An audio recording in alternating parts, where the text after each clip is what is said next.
एकाठी रहिबाकु कथा देइथिले केही काहाकु छाड़िबेनी बोली शपथ भी नैथिले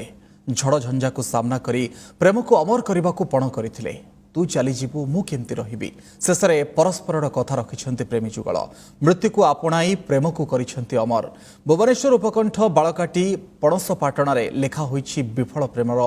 कोहभरा कहानी प्रेम को सामाजिक स्वीकृति मिलना पुनी 3 दिन व्यवधान रे जीवन हारिदेले जनक पर जणे प्रथमे प्रेमिक आउतापरे प्रेमिका पणसपाटनार जगन्नाथ साहू एवं अच्युतपुर गाँव जड़े युवती 7 वर्ष धरी परस्पर को प्रेम करुले कथा विवाह पर्यंत जाइतिला मात्र एथिरे राजी होई नथिला समाज पर हताश होई गत 16 तारिख में आत्महत्या करथिले जगन्नाथ प्रेमिकर आत्महत्या एकदम भांगी पड़िथिले प्रेमिका पर गतकाली सकाळे प्रेमिका मध्य आत्महत्या करथिले उभयंकर मृत्यु पर प्रेमी जुगलंकर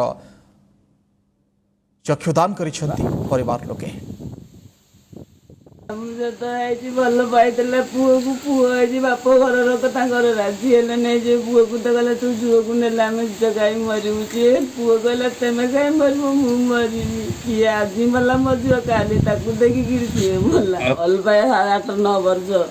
पुओ घर लोक मौसा आसते परिवार मत कथबार्ता हमें मत बाप राजी नाला मझे राजी है केते कष्ट हाँ कहला पुओ को कहला फेणे कौन चेंज है कहला ना सी कहला तुम ये झील मोर जिद्दी कला तुम मत बहुत दूर मत नियो।